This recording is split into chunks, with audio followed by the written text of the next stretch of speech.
Hello everyone, I Shailja Singh, a proud member at Marketing Lake, present to you the third episode of Digitales.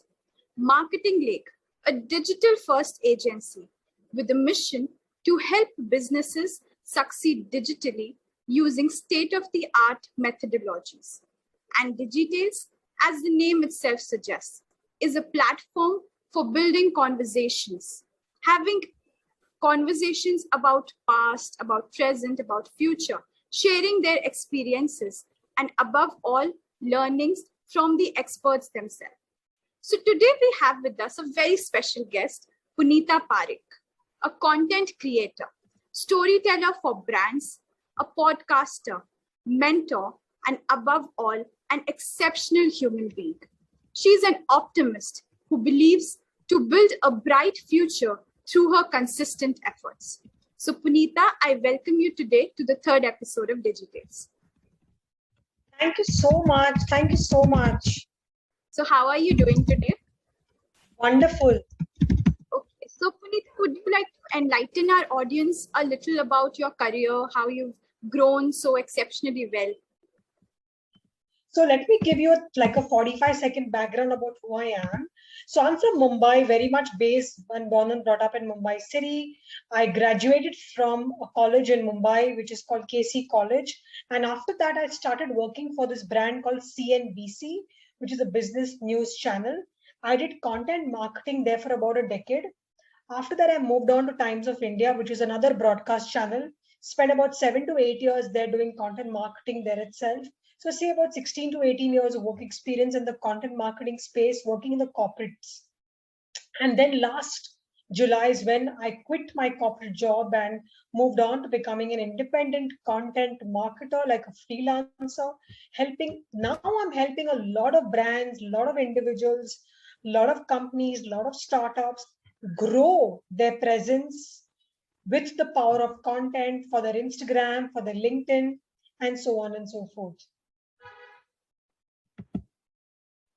That's amazing. So, Punita, you being a content creator yourself, do you feel that today the information is so widely available? You know, the resources are unlimited and there's no scarcity of information or data. Everybody has access to it today. So, are there possibilities that probably content is so widely available today that everybody out there is claiming to be a content creator, is being a content creator without having the expertise in that, without having specific knowledge which is required? So do you think something like this is going on today? Yeah, absolutely. There's so much of content everywhere, but it's also important that you can be under any profession. You can be a doctor, you can be a farmer, you can be an architect, you can be an interior designer, you can be a lawyer, any profession. All professions have to talk about themselves with content across social media platforms. But it's also very important to be very unique, because content on social media is very, very crowded. It's extremely crowded right now. How do you be unique? You have to be unique by selling your USP, by being authentic, by having correct brand colors and tone of your voice for your content. That's how people will define you for who you are. If you go to my Instagram page or my LinkedIn page or my Clubhouse page or my Twitter page, everywhere you'll see my brand colors, which is yellow and black. So that's my brand colors that defines me, who I am. If you see anything on my platform related to content, it's me. Content marketing means people know it's talking about Punita. So it's very important to define who you are, what you do to your audience, and that defines you from the rest. Agreed. I think everybody should be different because duplicity is everywhere, and just your USP, as you said, your unique selling point should be what your strategy should be. So a leading question with that as well. So there is so much duplicity out there, as we discussed, too much plagiarism. So how does one actually stay relevant? How does one actually stay grounded and try to find new inspiration or something new to write about, to create content about? So how do you do it actually? Yeah. So when I'm looking at creating content, yes, plagiarism is very, very much across everywhere. And how I take care of plagiarism in 5 ways is when I'm looking at starting my piece of content, I first paraphrase my content. I do not look at copy pasting it into verbatim for people. I literally paraphrase a content. I use a lot of unique quotations or unique phrases or unique quotes from different sources, so it becomes different, unique. And also, I use a lot of plagiarism checkers. There are many websites right now which help you identify if your content is plagiarized or no. And it's very, very important that you use those websites, because otherwise you don't know what content is being copied. Hence, paraphrasing your content, using relevant important quotes, using plagiarism checkers, like there is a tool called helioblast.com. There's another tool called iThenticate. So these tools help me understand if my content is being plagiarized or not.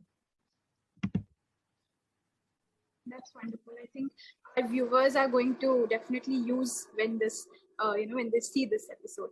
So, secondly, Punita, I would like to ask you, what are the three main prerequisites which you would suggest everybody out there who wants to start their journey as a content creator? What are the three requirements that they need to have? Maybe hard skills or soft skills. What they need to have in themselves to become a perfect content creator out there? Yeah. So instead of giving three, I would give about, say, six of them. So to become a content creator or a content marketer, it's very important to follow these 6 steps. Number one is read news about the media industry every day. Have love and passion for writing. Study your industry's audience. Establish your own tone, your own voice, be authentic. Number four is collaborate with other content creators so you know what they are doing. Network across every opportunity. Right now, I'm doing a collaboration with you because I want your community to know who I am. So it's very important to maintain these habits as becoming a content creator in the future. I think it's perfectly very well put, being authentic and networking and understanding what is happening. So, lastly, Punita, just one last question before you leave. Who is that one content creator, one person who's inspired you, who's been a mentor to you, and somebody who you look up to always, and you love their content game, or you love how they are as a mentor or as a personality? Who is it that you look up to? So, honestly speaking, I follow a lot of content marketers and also follow a lot of content platforms, which has given me a lot of inspiration myself. The two platforms which I religiously follow is, one is CMI, which is the Content Marketing Institute, which is one of the top institutes in the industry, and it provides a lot of information related to content marketing, gives you a lot of value, provides a lot of information. That's point number one. And point number two is HubSpot. HubSpot also gives you a lot of information for content marketers, for content creators like me. So these two things I follow religiously.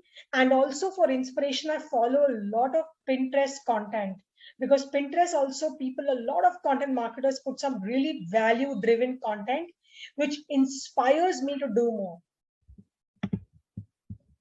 Great, very well, Anita. Thank you so much for being on Digitales with us. I taking out time specifically, and thank you for enlightening us with all of this knowledge about content creator, because nobody better than you as a content creator could have explained it so well. So, any last tips or any last words you would like to tell our viewers?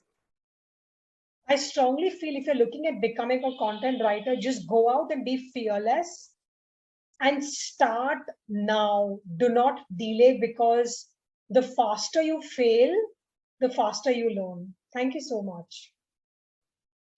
Very well said. Thank you so much, Punita, for being on Digitals. And thank you everyone for tuning in. We'll see you in the next episode.